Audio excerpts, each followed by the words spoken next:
फिर यह सब कुछ कल्याणमय होना जीवन की पूर्णता है। और इसीलिए इसे शिव और शक्ति का सायुज्य रूप माना गया है। जो शिव भक्त हैं उन्हें तो शक्ति की आराधना करनी ही चाहिए, क्योंकि बिना शक्ति के शिव की आराधना संपन्न हो ही नहीं सकती। और जो शक्ति के उपासक हैं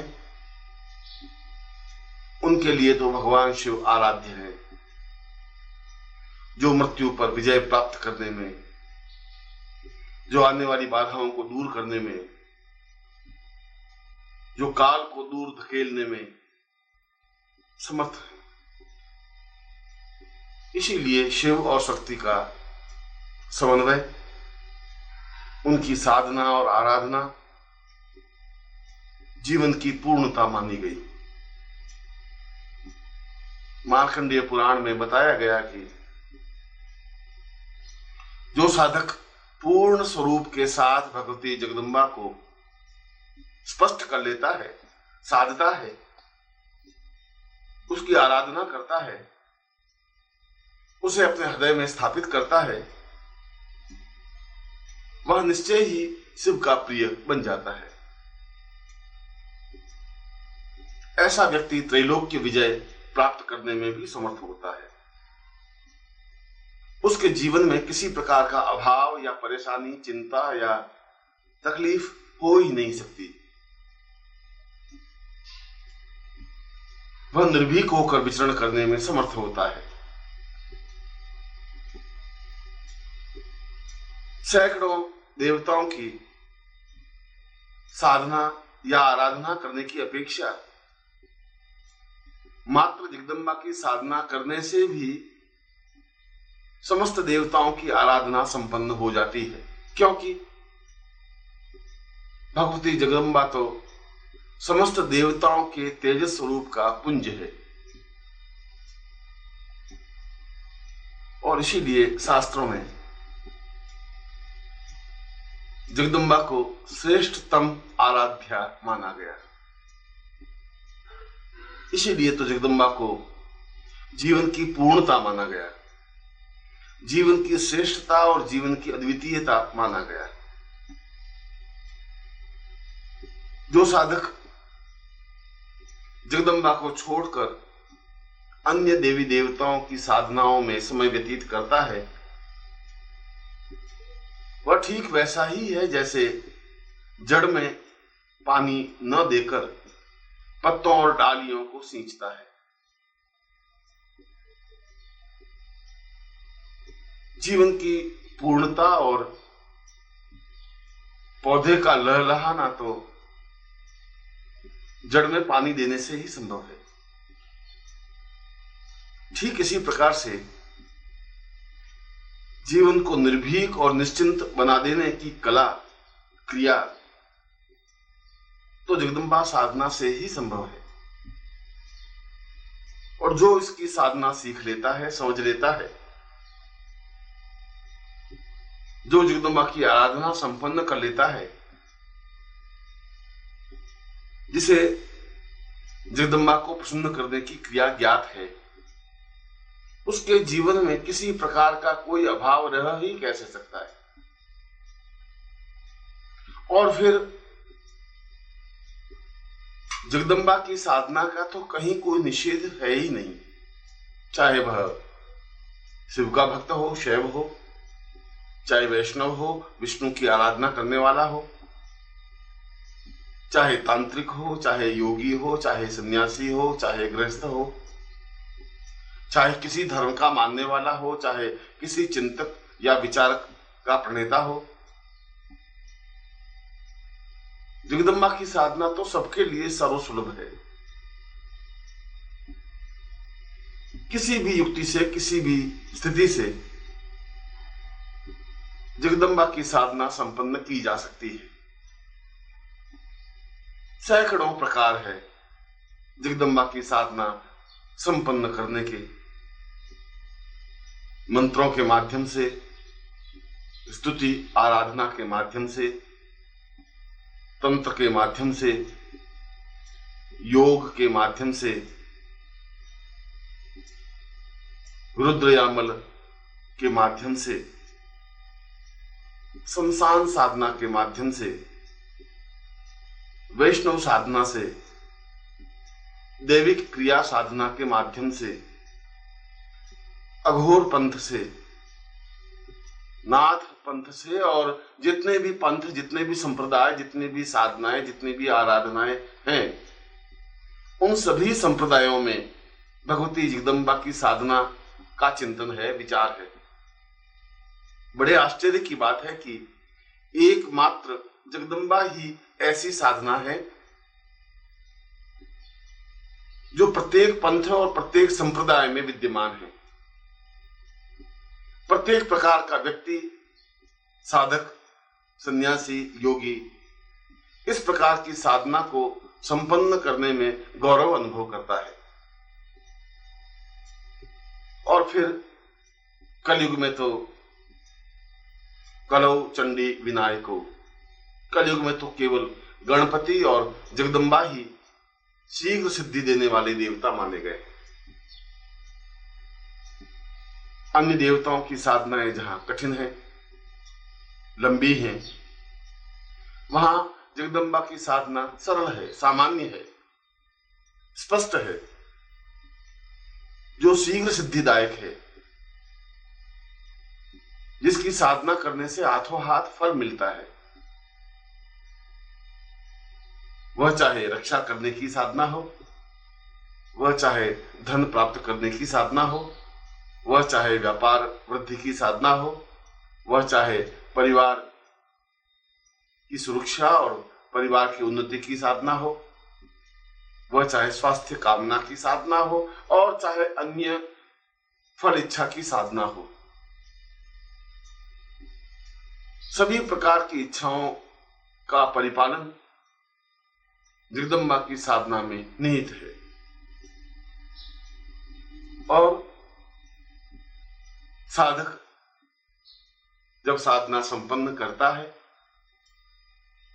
तो साधना संपन्न होते होते ही उसको फल अनुभव होने लग जाता है, उसका कार्य संपन्न हो जाता है। इसीलिए तो कलयुग में जगदम्बा की साधना को सर्वश्रेष्ठ साधना कहा गया। इसीलिए तो कलयुग में समस्त साधकों को स्पष्ट किया गया कि जो जगदम्बा साधना नहीं कर सकता, जो जगदम्बा साधना नहीं करता, वह अपने आप में ही नुकसान प्राप्त करता है, क्योंकि इस साधना से जीवन की संपूर्णता का बोध स्वतः होने लगता है। क्योंकि इस साधना के माध्यम से साधक वह सब कुछ प्राप्त कर लेता है जो उसका अभीष्ट लक्ष्य है, चाहे मुकदमे में विजय प्राप्त करनी हो और चाहे आर्थिक उन्नति की इच्छा हो। यह अलग बात है कि इस साधना को समझना और सीखना आवश्यक है, पर इस साधना में कोई जटिलता नहीं है, कोई विशेष क्रियाकलाप नहीं है, किसी प्रकार की न्यूनता नहीं है। जगदम्बा की साधना तो अत्यंत सरल और सामान्य है। जैसे कोई भी बालक या वृद्ध, साधक या साधिका, सधवा या विधवा, मजदूर या मालिक कर सकता है, चाहे शैव हो या चाहे वैष्णव हो, चाहे किसी भी जाति का हो, वर्ण का हो, रंग का हो। जगदम्बा की साधना के द्वार तो सबके लिए खुले, और यह एक ऐसी साधना है जो कम से कम तामझाम के द्वारा, कम से कम उपकरणों के द्वारा संपन्न की जा सकती है, जिसमें कोई लंबा चौड़ा मंत्र नहीं होता, जिसमें कोई लंबी चौड़ी क्रियाकलाप नहीं होती, जिसमें किसी प्रकार का नुकसान नहीं होता। क्योंकि मार्कंडेय ने तो स्पष्ट कहा है कि यदि कोई साधक जगदम्बा की साधना संपन्न करता है और साधना बीच में ही छूट जाए, साधना अधूरी रह जाए, अनुष्ठान किसी वजह से पूरा न हो सके या अनुष्ठान में कोई त्रुटि रह जाए, तब भी उसे कोई विपरीत प्रभाव देखने को नहीं मिलता। तब भी उस साधक का किसी प्रकार से अहित नहीं होता। यह अलग बात है कि यदि साधना को बीच में ही छोड़ दिया जाता है तो उसका जितना फल मिलना चाहिए उतना फल न मिले, उसका कुछ आंशिक फल ही मिले। पर यह स्पष्ट है कि फल अवश्य मिलता है, साधक को विपरीत फल नहीं प्राप्त होता, साधक को किसी प्रकार से नुकसान नहीं उठाना पड़ता, साधक का अहित नहीं होता। इसीलिए तो शास्त्रों में जगदम्बा की साधना को जीवन की श्रेष्ठ साधना माना गया। इसीलिए तो मानव जाति की कल्याण के लिए इस साधना को प्राथमिकता दी गई। इसीलिए तो जीवन के सारे अभावों को दूर करने वाली यह साधना बताई गई। इसीलिए तो वेदों से लगाकर शंकराचार्य तक प्रत्येक ने जगदम्बा की साधना को महत्व दिया, अनुभव किया, विचार किया कि इस साधना के द्वारा हम अपनी समस्याओं का समाधान कर सकते हैं। समाधान ही नहीं कर सकते, उन बाधाओं और संकटों से निजात पा सकते हैं और जीवन को ज्यादा सुगम, ज्यादा सरल, ज्यादा सुखमय बना सकते हैं।